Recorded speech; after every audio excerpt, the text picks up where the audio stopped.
V svetovalnem servisu na prvem programu Radia Slovenija bomo tokrat govorili o mobingu, trpinčenju na delovnem mestu ali šikaniranju.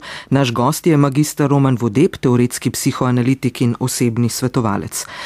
Naša telefonska številka za vaša vprašanja 01475 2222, elektronski naslov pa radio1@rtvslo.si. Gospod Vodeb, kaj je v ozadju tega trpinčenja, če pogledava najprej strani izvajalca mobinga? Torej, posplošeno vedno rečem, da nekaj nezavednega. Kaj točno bi bilo z individualno psihoanalizo mogoče ugotoviti?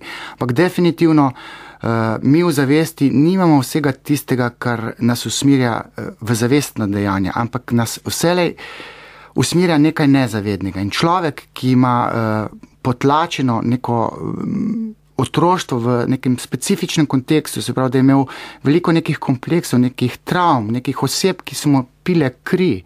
Tak človek ima jezo potlačeno in iz te jeze se napaja tudi to šikaniranje. On lahko napada drugega, zato ker je kot otrok doživel veliko travmatičnega in potem v odraslosti zliva to jezo navzven na to žrtev oziroma tarčo mobinga. So bili ti, ki so mu pili kri, kot pravite, starši, bratje, sestre?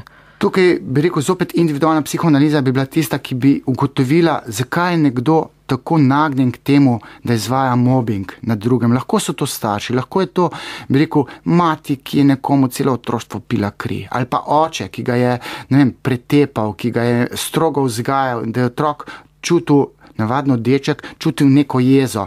Lahko so pa tudi sosedje to, ali pa starejši bratje, ki so ga, bi rekel, smešili, ki so ga jezili celo otroštvo in nekomu, ki se je v otroštvu veliko travmatičnega konstantno dogajalo, ampak pravim konstantno, se uskladišči neka jeza, ki jo mora v odraslosti dajati ven. In to se zgodi v neki intenzivno skupaj delujoči skupini, kjer pride do tako imenovanega transfernega odnosa in napadalec vzpostavi tako imenovani transfer do te svoje žrtve in zliva to uskladiščeno jezo.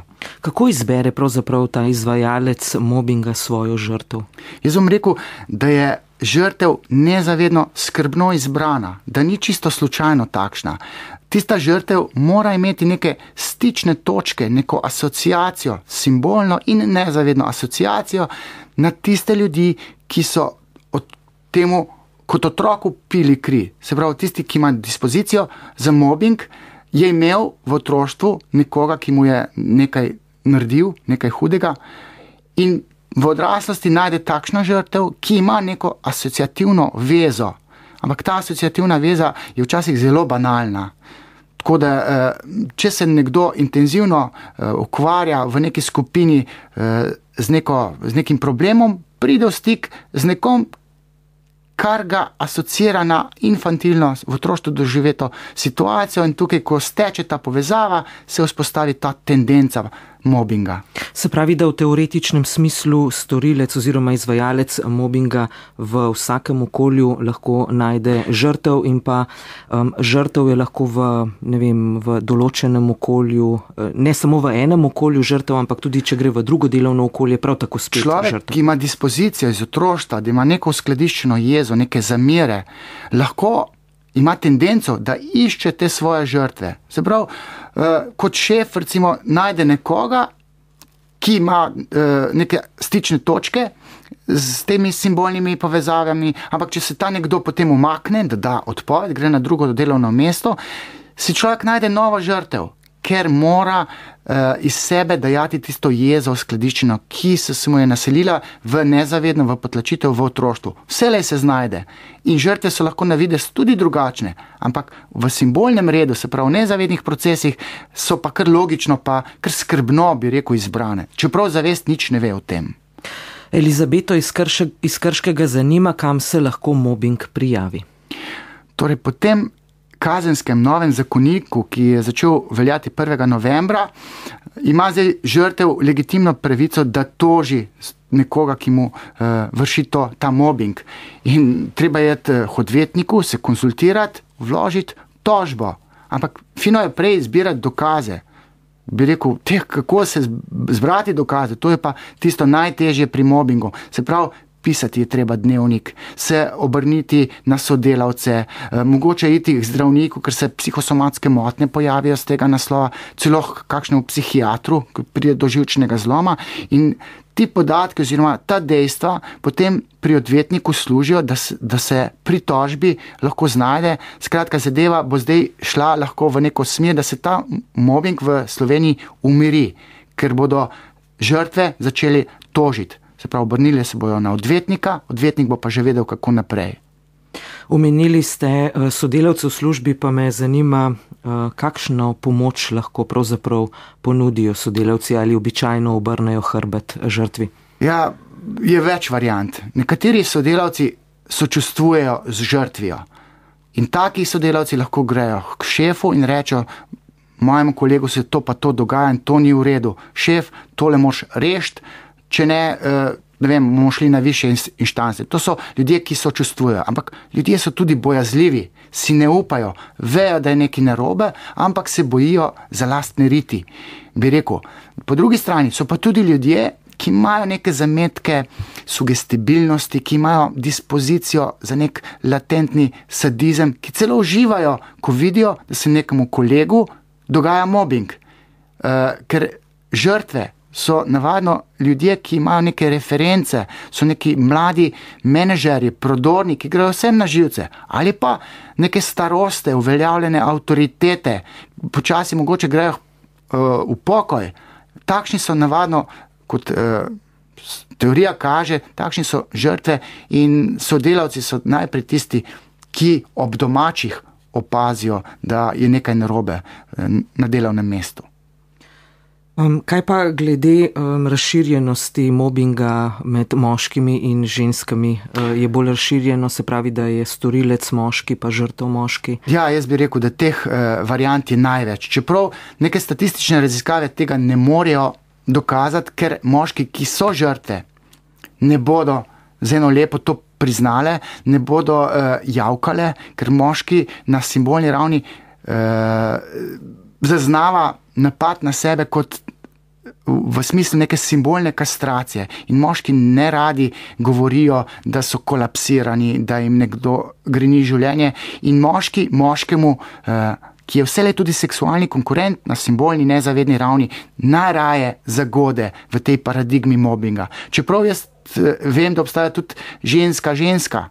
Tukaj so tudi, bi rekel, čudne situacije. Tudi ženski zelo rada pije kri, je kača, sika. Dočim ta varianta, da bi moški se lotil žensko, ta je pa specifična. Mobbing ni spolno nadlegovanje.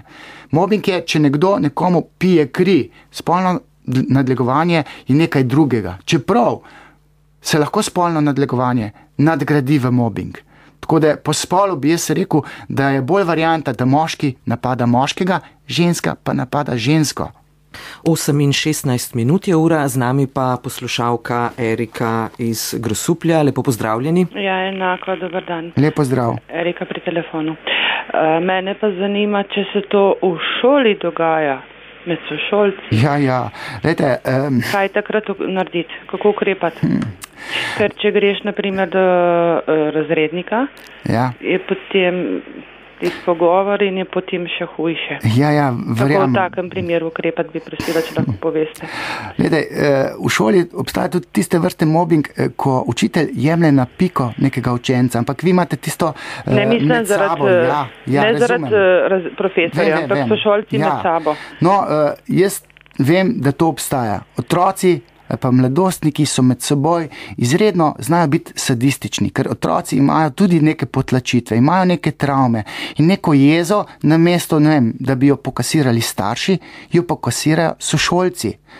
In jaz bi rekel, da ta pot, ki ste jo vi omenili, da je treba iti k razredniku, treba iti k učitelju, mogoče ravnatelju in nakazati, kaj se otroku dogaja.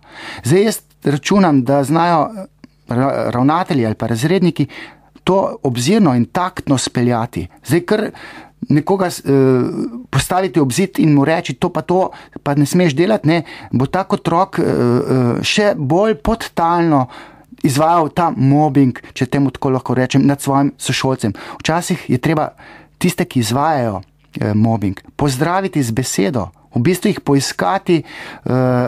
poiskati vzrok, zakaj nekdo napada svojega sošolca. In vzrok je vselej nezavedne narave in je mogoče vezan na družino. In socialna služba, ki jo imajo šole, lahko potem gre domov in zdaj reče, vaš otrok ima v nezavednem, v nekih potlačitvah neke zamere, verjetno se to dogaja v družini, ampak to projicira na svoje sošolce. Starši, dajte nekaj narediti s tem svojim otrokom. Jaz bi v to smer razmišljal. Se pravi, socialne službe naj pogledajo v družino, zakaj je nek otrok v šoli tako agresiven. Marija iz Ljubljane, dobro jutro. Dobro jutro. Jaz sem pa zelo konkretno vprašanje. Gre za ljudi, ki recimo smo ta mobbing doživljali pred tem sprejetjem kazenskega zakonika in tudi zakona v zakonu o delovnih razmerjih. Naprimer, da smo izbrali neko pravno podlago, da smo tožili prvega delodajalca in mogoče še kakšnega naslednjega, če smo bili prenešeni z enega podjetja v drugega. Torej, delovni pogoji se ne slabšajo samo v tisti organizaciji, kjer delaš, ampak lahko zadeva celo tako daleč pride, da te predstavijo v neko drugo okolje, ki nima nobene veze. Poznam. Prejšnjim, Ja. No, in kaj nam svetujete? Recimo, jaz sama imam trenutno vloženi 2 reviziji. Ja. Naj gremo na Evropsko sodišče, ker Republika Slovenija nam ni omogočila pravnega varstva, kako naj. Ja, glejte, ko sem jaz pogledal ta zakonik, novi zakonik in ta mobbing, sem ugotovil, da za nazaj zadeve niso tako enostavne. Čeprav, če boste vi še naprej doživljali te zadeve, lahko... Doživljam doma, ker nisem več zaposlena.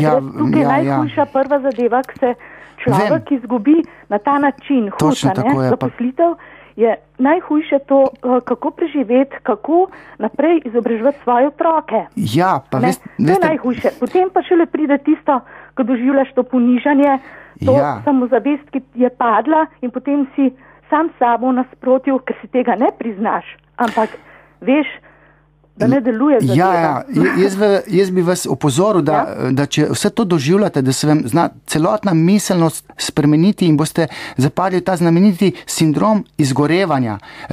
Vi boste postali cinični, čisto drugače boste gledali na svet in to je tisto najhujše, kar se... Ja, da sem kritična, tudi brezvoljna lahko, da boste ratali, ampak zdaj, da bi jaz dal čist pravni nasvet, jaz se ukvarjam s teorijo nezavednega. Razlagam mobbing. Vem, da se na področju prava, da so se dogodile spremembe, ampak zdaj, da vam bi konkretno rekel, kako se zdaj obnašati za stvari za nazaj, vam tega ne bi upal povedati. Vem pa, da so se že dobile tožbe v kontekstu mobbinga, tudi v prejšnjem sistemu, ko ni bilo uzakonjeno šikaniranje kot nekaj kaznivega. Tako da zdaj, da vam jaz dal neko konsistentno informacijo, kako in kaj. Jaz predlagam, da če ste že vi v tožbi, da imate vi dokaze. In tožbe ne rabi včasih prav člena mobbinga v kazenskem zakoniku, ker če ste vi bili izigrani, če ste vi imeli psihične probleme, se da to dokazati, čeprav težko, tudi mimo tega zadnjih členov, ki se nanašajo na mobbing. Jaz sam želim, da vztrajate, ker neko zadoščenje boste čutili, če boste dokazali, da vam je delodajalec delal krivico. In ko boste to dokazali, boste tudi vaše razmišljanje o svetu lahko predrugačili, ker sindrom izgorevanja je tisti, ki mene skrbi pri teh žrtvah mobbinga, ker postanejo popolnoma drugače razmišljujoči, cinični, brezvoljni, nimajo energije, da bi karkoli storili, potem se jim pa javljajo še zdravstveni problemi, to je še pa pika na i, ki mnoge dotovče, bi rekel. Se pravi, to zadoščenje materialno potem tudi dobro vpliva na to samozavest, o kateri je govorila gospa Marija. Ja, če se poravnajo krivice, človek začne verjeti v pravno državo. Ve, da ima pravni red, nek rep in glavo. In začne verjeti v sistem in lahko normalno zadiha, lahko verjame v lepšo prihodnost. Če se pa ne poravnajo krivice, je pa človek tako izmozgan, da se sprijazni, da na tem svetu pač ni nič po neki logiki, po neki pravičnosti. Poslušalka iz Dvora pri Žužemberku, dobro jutro, se lahko predstavite. Halo? Ja, vas slišimo, verjetno se ne želite predstaviti, kar povejte, kaj vas zanima. Lahko, Mata sem Žužemberka. Izvolite. Ne Žužemberka, Dvor pri Žužemberku. Tako iz Dvora. Pa sem 10 let nisem vedela, ko so se me lotili moški iz gostil, ne, ko sem imela še majhne otroke, so bile tudi upekline na komovcih, na rokah, na nogicah, pa nismo vedeli, po noči so nam tudi odhodili pa nagajali. Pa sem to ugotovila, smo se zaprli, pa tudi kamorkoli smo šli stanovati potem, naprimer, ko so nam tudi stanovanje povišali kar naenkrat, pa da sem jaz pa hčerka cipe pa take stvari. 10 let nisem vedela, zakaj se to dogaja, pa čevlji zrezani, oblačila zrezana, sploh nisem razumela, kaj se to dogaja, na rampi pobrano perilo, vse je bilo načrtno, avto razmontiran. Zdaj pa sem pa po 10 letih šla do ravnatelja, prosil, če ima kakšnega kriminalnega policista, da bi pomagal. Je pa ravnatelj rekel, mislil sem, da vam nikoli, da vam ne bo treba nikoli povedati, ampak od te sem od otrok v šoli izvedel, da je šofer, ki je vozil otroke v šolo iz Kronovga v Šmarjeto pri Šmarjeških Toplicah, da je nadlegoval mojo hčerko, da so otroci povedali. Ampak jaz sem potem ugotovila, da so tisti otroci, ko so pornografijo nosili okoli, pa da bi bil moj sin hčerko nekam vlekel dol, pa take traparije uganjali, sin mi hotel, pa so mi sina pretepali. In še danes, tukaj na dvoru, hiša je popolnoma stolčena, ko jo imamo v najemu, letijo steklenice, take stvari, še danes, ampak jaz pa to drugače jemljem. Jaz pa jemljem, da so tisti ljudje, pa na telefon, naprimer, ko kraje izpisuje, ko se pelješ, ne, so ti aparati taki, so mi pisali živci, pa da mi bodo živce uničili, pa da me bodo celo policisti, varnostniki, pa so me s kombijem lovili rešilcem, ker so bili bitno podarjeni tile rešilci, naklošarjeni, pa so me lovili, da bi me v norišnico pelali. Ampak so tisti ljudje bolni, ko takole uganjajo. On je pa, kaj že ravnatelj, se je pa zdaj ustrašil, ker sem ga prosila naj pove to javno.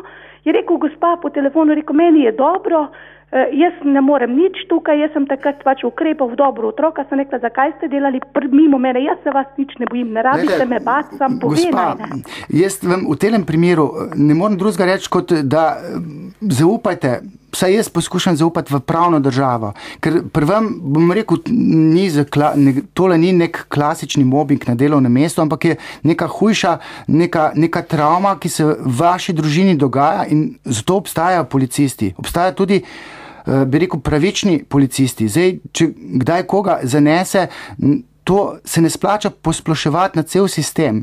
Obstaja pravni red in to, kar ste vi omenili, temu tako ne more biti. In če greste vi na policijo, če to tožite oziroma če prijavite, bodo organi reda to sankcionirali. In morate zaupati temu sistemu, ker tole, kar ste omenili, to ne gre za nek klasični mobbing. Mobbing je neka paradigma, ki se pojavlja na delovnem mestu. Prvem gre pa za en širši kontekst, ki ga bi bilo treba pravno, policijsko obravnavati. Poslušalec iz Ajdovščine, dobro jutro. Dobar dan. Se lahko predstavite, prosim? Ja, Venceslav to. Lepo zdrav. Eno vprašanje zaradi mobbinga. Sem bil, rečemo, na komisiji. Kakšni, invalidski? Invalidski komisije. 2krat v Horice, 1krat v Ljubljana. Sem skeptičen. Verjamem, a ste šli vi na to komisijo zaradi tega, ker imate psihični zlom, ker ste popolnoma psihično? Nemam psihični zlom. Imam dokumenta od bolečin, od vsega tega, ne? Ja. In ker sem danes ugotovil, da bi lahko tudi na tu nekaj vprašal, ne? Se pravi, vam se je, ko ste bili v službi, dogajal mobbing in ste vas je... Jaz sem na moj mobbing se je končal 93. Ja, zdaj pa... Če zastopite. 93. sem odpisan z Slovenije. Ja, in psihično trpite. Psihično trpim od takrat. Ja. In fizično. Verjamem.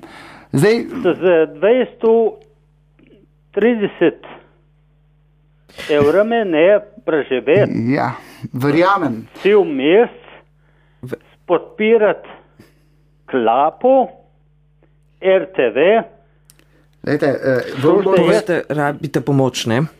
Vi bi rabili pomoč. Samo v tem trenutku jaz mislim, da generalno jaz razlagam mobbing, ne morem pa svetovati na tak način, da bi zdaj rekel, kaj morate vi narediti, ker vi bi rabili odvetnika, da bi zadeve predstavil skozi neko tožbo, če se vam je zgodila neka krivica. Ker dejansko vi lahko izgorevate na tak način v objemu teh krivic, da se vam to pozna tudi na somatiki, se pravi na telesu, in ste dejansko lahko tako hendikepirani, da morate iti v pokoj, pa gre to preko invalidske komisije. Ampak današnja tema je mobbing in to, kar ste vi govorili, je verjetno se dogajalo leta 93 in za nazaj vam jaz težko kaj drugega rečem kot to, da če boste skozi neko tožbo nekaj uveljavljali, mogoče dobite, mogoče pa tudi ne.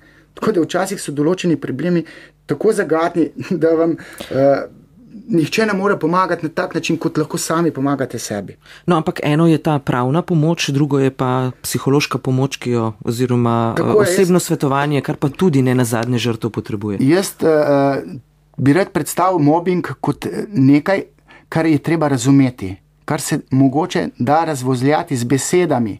Nekaj pa je pravni red. In kadar boste gostili, recimo v teh oddaji pravnika, bi bilo dobro, ker jaz mislim, da se bodo zdaj pravniki specializirali za ta mobbing. Moja naloga je, da ljudem razložim, da se mobbing dogaja, da je to kategorija nečesa nezavednega, da so problematične včasih tudi žrtve, ker so latentno mazohistične, se pravi silijo situacije, kjer bi trpeli, ker imajo neko dispozicijo iz otroštva. Večkrat, se pravi pogostokrat, so pa bolj problematični napadalci. Se pravi tisti, ki imajo uskladiščeno neko jezo, neko zamero iz otroštva in to jezo potem projicirajo navadno na sebi podrejene v nekih kolektivih na delovnem mestu. Drago Zbleda je zdaj z nami, dobro jutro. Ja, lep dan želim. Dobar dan. Lejte, eno konstatacijo imam, da kapital pa izvršna oblast tako ali tako delata skupaj, ker smo pač tak sistem družbene ureditve uvozila, ne. Smo ga sprejeli. Tako da večkrat se po javnih medijih sliši in prebere fluktuacije oziroma mobilnost delovne sile, ne. Zdaj tukaj se postavlja vprašanje, naprimer Novo mesto, Revoz, če bo prišlo do odpuščanja, ljudje so se priselili ravno zaradi dela in tako naprej. Večkrat se sliši, da je treba pač menjati okolje bivanja zaradi pridobivanja službe in tako naprej.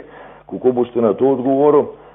Zdaj glede na to, da je ta kriza. Drugo pa, kje je sploh ločnica med odnosom delodajalec oziroma šef v podjetju in izvrševalcem dela, to se pravi delavcem, ne? Ker mobbing se lahko jemlje tudi mogoče z izgovorom, ja, to je tvoja delovna dolžnost in ti to moraš narediti, ne? Tako da okrog tega bi hotel malo slišati. Ja, zelo težko bo uveljavljati na sodiščih, pa to, ker je sodišče izvršna oblast in kapital pa izvršna oblast, pa delate z roko v roki. Hvala lepa. Hvala lepa, Drago, da ste se oglasili. Jaz bi poudaril, da vse pod kategorijo mobbinga pa ne moramo vključiti. Ne? Ta divji kapitalizem, to Revoz, ki ste omenili, pa ta fluktuacija, migracije, delavcem se danes težko godi. Težki časi so, ampak to ni kategorija mobbinga. Res je, da se v velikih firmah se dogaja mobbing nekje na nekih skritih kotičkih, nekih delovnih procesov in šefi so tisti, ki včasih maltretirajo svoje podrejene. Ampak sam sistem dopušča mobbing, mislim, ga je dopuščal in v socializmu, in v kapitalizmu. Povsod se to dogaja. Ampak neka splošna družbena kriza pa ni povezana s tem mobbingom. Mobbing je vezan na neke potlačitve, ki jih imajo vsi ljudje v vseh sistemih. Tako da jaz sam sistem ne bi krivil, da je kriv za to, da se mobbing vzpostavlja. Res pa je, da tega mobbinga precej več, da pa včasih, če delodajalec reče, treba je ibra, treba je 12 ur delati, takšna je situacija, to še ni mobbing. Mobbing je, če nek šef ima v sebi neko zamero in projicira na nedolžnega podrejenega. To je mobbing. Vesna Ziga ima težave z delodajalcem, bolna je na hrbtenici in bi morala ostati doma na zdravljenju, poleg tega pa jo tudi osebno žali. Kaj svetujete? Kaj lahko stori? Ja, zdaj bi jaz celo malo namignil, da mogoče bolezen, ta hrbtenica, je posledica celo mobinga.